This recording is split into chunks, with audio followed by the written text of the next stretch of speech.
के स्थान पर प्रमोद सुलभ है। विषय जन आनंद जिसके जीवन में भरपूर है, वह गाढ़ी नींद क्यों चाहता है? अगर विषय जन आनंद ही जीवन को कृतार्थ करने में समर्थ है तो कम्युनिज्म की धारा में बहने वाले बुरा न मानो होली है, गाढ़ी नींद के पक्षधर क्यों होते हैं? दार्शनिक वैज्ञानिक व्यावहारिक धरातल पर मैं इसका उत्तर देता हूँ, सुन लीजिए।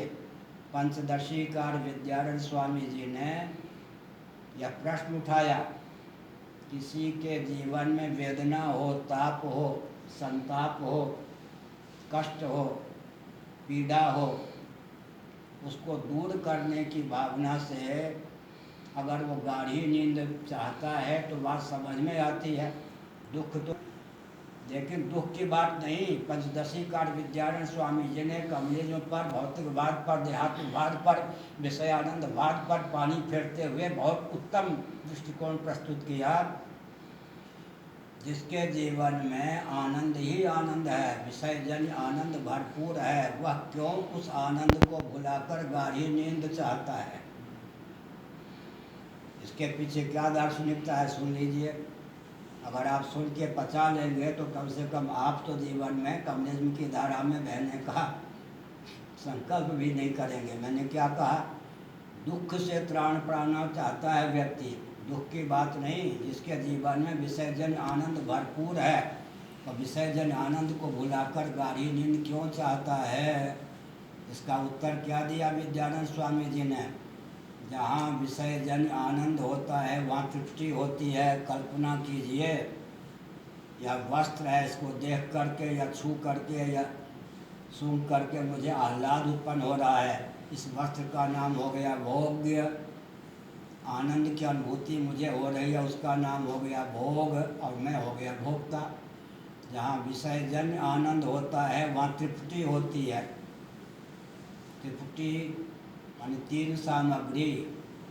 तृप्ति जहाँ होती है वहाँ द्वैत होता है। द्वैत शब्द पारिभाषिक है, दो या दो से अधिक का नाम द्वैत होता है। तो जहाँ द्वैत होता है वहाँ श्रम होता है, और जहाँ श्रम होता है वहाँ खालिश प्योर निरतिशय आनंद हो ही नहीं सकता। विनय पत्रिका नामक ग्रंथ में तुलसीदास जी महाभाग ने इस तथ्य को उद्भाषित करते हुए कहा, सपने नहीं सुख द्वैत दर्शन वाद कोटि को कहे। स्वप्न में भी द्वैत का दर्शन व्यक्ति को आह्लादित नहीं कर सकता। द्वितीयाद्वै भयम भवति, बृहदारण्यकोपनिषद का उद्घोष है। भयम द्वितीयाभिनिवेश तस्यात्, श्रीमद्भागवत का उद्घोष है। मैंने क्या कहा? जहाँ विषय जन आनंद होता है वहाँ तृप्ति होती है। जहाँ तृप्ति होती है वहाँ द्वैत होता है। जहाँ द्वैत होता है वहाँ श्रम होता है। जहाँ श्रम होता है वहाँ खालिश प्योर निरतिशय आनंद नहीं होता। अतः दुख को ही नहीं, विसर्जन आनंद को भी व्यक्ति भुलाकर सोने की भावना रखता है। तो गाढ़ी नींद का वेग ही भौतिकवाद पर, कम्युनिज्म पर पानी फेर देता है। नेपाल के व्यक्ति और प्रधानमंत्री भी मेरे लाडले प्यारे हैं, बहुत आस्था मुझ में रखते हैं, वो भी सुन लें। आप किस धारा में नेपाल को ले जाना चाहते हैं? चीन स्वयं भी सुन ले। कम्युनिज्म से आपकी रक्षा नहीं हो सकती। क्यों नहीं हो सकती है? कम्युनिज्म का जो सिद्धांत है, कम्युनिज्म जो है, कम्युनिस्टों का जो सिद्धांत है वो तो 24 घंटे भी कोई पाल के अपने जीवन में रखे तो विक्षिप्त होने, पागल होने का मार्ग प्रशस्त होता है। दूसरी बात है कि अर्थशास्त्र को लेकर भी कम्युनिज्म अत्यंत पंगु है। मैं संकेत करना चाहता हूँ, भगवत कृपा से सहयोग सधेगा ही। कल से अर्थ पर ही 3 दिनों तक यहाँ पर संगोष्ठी है। अर्थ के वास्तविक स्वरूप पर मैं भगवत कृपा से, गुरुओं कृपा से प्रकाश डालूँगा।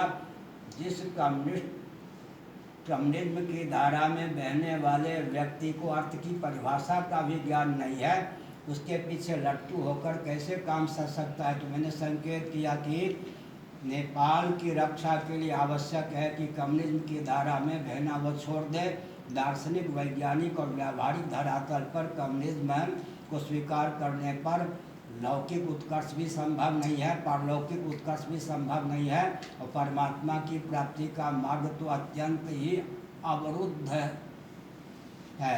एक संकेत करना चाहता हूँ। कोई भी नास्तिकता की धारा में बहने वाला कह सकता है ईश्वर होता तो दिखाई पड़ता, ईश्वर नहीं है क्योंकि दिखाई नहीं पड़ता।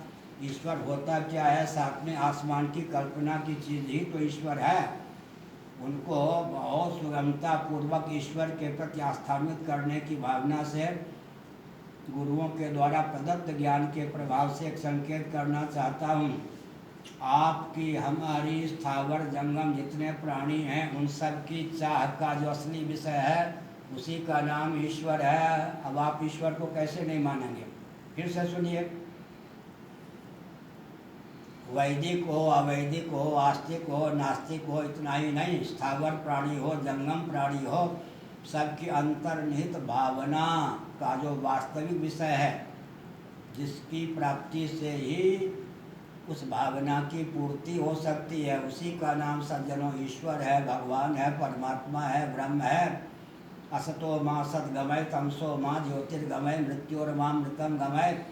हम आप क्या चाहते हैं? जो मृत्यु है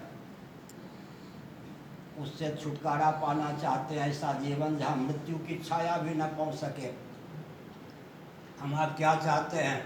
जड़ता, अज्ञता, मूर्खता के चपेट से विनिर्मुक्त ऐसा जीवन जहाँ अज्ञान की छाया भी न पहुँच सके। हम क्या चाहते हैं? ऐसा आनंद जहाँ दुख की छाया भी न पहुँच सके।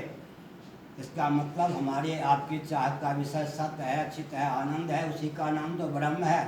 सत्यम ब्रह्म, ज्ञानम ब्रह्म, आनंदम ब्रह्म, विज्ञानमानंदम ब्रह्म। विज्ञान की संगोष्ठी में मैंने एक भाव व्यक्त किया था, हमारे आपके जीवन में भूख क्या सिद्ध करती है? अगर विश्व में कहीं अन्न का अस्तित्व न हो, भोज्य पदार्थ न हो, भोग सामग्री न हो तो किसी बंदे को भूख लगे क्या? भूख का लगना डंके की चोट से भोजन के अस्तित्व को सिद्ध करने में समर्थ है।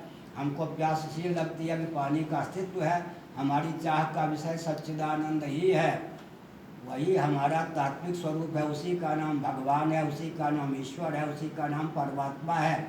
हम जो चाहते हैं, हमारी चाह का जो सचमुच में विषय है उसी का नाम परमात्मा है, उसी का नाम आत्मा है। ऐसी स्थिति में ईश्वर के प्रति, परमात्मा के प्रति, आत्मा के प्रति आस्थान्वित होना ही पड़ेगा, अन्यथा मृत्यु, जड़ता, दुख के चपेट से कभी भी मुक्त नहीं हो सकते। और मैंने संकेत किया सज्जनों की कम्युनिज्म की धारा में बहने से लौकिक उत्कर्ष भी संभव नहीं है, पारलौकिक उत्कर्ष भी संभव नहीं है। परमात्मा की प्राप्ति का मार्ग तो सदा के लिए अवरुद्ध है। इसलिए पद्म पुराण, अग्नि पुराण, नारद पुराण आदि का अनुशीलन करके मैं एक वाक्य बोलता हूँ, एका क्रिया द्व्यर्थ करी प्रसिद्धा। हमारी क्या विशेषता है? सनातन सिद्धांत की क्या विशेषता है? इसको मानने की क्या आवश्यकता है? बहुत बढ़िया, इतना हम तो याद कर सकते हैं सुगमता पूर्वक। एका क्रिया द्व्यर्थ करी प्रसिद्धा, चलो सखी तहाँ जाइए जहाँ कृष्ण को राज, और क्या है? दही बेचें और भगवान का दर्शन भी हो जाए, एक बन दो काज। हमने क्या संकेत किया? हमारी हर चेष्टा सनातन धर्म के अनुसार लौकिक उत्कर्ष, पारलौकिक उत्कर्ष जिसका नाम अभ्युदय है, और परमात्मा की प्राप्ति का मार्ग भी प्रशस्त करने में समर्थ है। इसीलिए भौतिकवादी कोई चुनौती हमको नहीं दे सकते हैं। अध्यात्म को अपनाने पर हमें घाटा रहेगा। क्या घाटा रहेगा? एक व्यक्ति कलश में जल लेकर के आम के बाग में पितरों के, देवताओं के, ऋषियों के निमित्त तर्पण कर रहा हो, एक नास्तिक श्रोमणी उसको देख रहा हो, उसे तो पता नहीं कि इसके द्वारा प्रदत्त जल के प्रभाव से देवता, पितर इत्यादि संतुष्ट हो रहे हैं, तृप्त हो रहे हैं, लेकिन वो देख रहा है कि उसके द्वारा प्रदत्त जल के प्रभाव से आम के वृक्ष तो सिंच रहे हैं। इसका मतलब यत् करोसि यदश्नासि यत् जुहोसि ददासि यत्, इन सब वचनों पर विचार करें तो हमारी हर चेष्टा का उपयोग लौकिक उत्कर्ष में, पारलौकिक उत्कर्ष में, परमात्मा की प्राप्ति के मार्ग को प्रशस्त करने में भी है। इसलिए अध्यात्म को अपनाने से, धर्म को अपनाने से इस रॉकेट, कंप्यूटर, एटम के युग में भी कोई घाटा है ये कल्पना नहीं कर सकते। मैंने कई उदाहरण पहले दिया है, यहाँ पर सुन लीजिए। समय के अनुसार मैं संकेत करता हूँ। भौतिकवादी भी भोजन करते हैं, हम भी भोजन करते हैं। भौतिकवादी भूखे नहीं रहते, हम भी भूखे नहीं रहते हैं, लेकिन थोड़ा विचार कीजिए, भौतिकवादियों का भोजन करना भोग तक ही सीमित है। हम ब्रह्मार्पणम ब्रह्मवीर ब्रह्मणाग्नो ब्रह्मणाहुतम की दृष्टि से भोजन करते हैं। हे प्रभु, आपने आकाश, वायु, तेज, जल, पृथ्वी के माध्यम से स्वयं को अन्न के रूप में अभिव्यक्त किया। अन्न के रूप में अभिव्यक्त होने वाले भी आप हैं, अन्न को अभिव्यक्त करने वाले भी आप हैं। साथ ही साथ इस प्राप्त भोज्य में, भोजन की सामग्री में भूख को मिटाने की, देहेंद्रीय प्राणांतःकरण में पुष्टि को प्रदान करने की, तृप्ति को प्रदान करने की क्षमता भी आपकी डाली हुई है। इस प्रकार हमारा जो भोजन है केवल भोग तक सीमित नहीं रहता, ये योग बन जाता है, भगवत भक्ति का रूप धारण कर लेता है। उदाहरण के लिए एक नास्तिक भी सोने के लिए बाध्य है, हम आस्तिक भी, अगर निर्विकल्प समाधि हमको प्राप्त नहीं है तो विक्षेप या पागलपन के चक्कर से मुक्त होने की भावना से सोने के लिए हम बाध्य हैं। लेकिन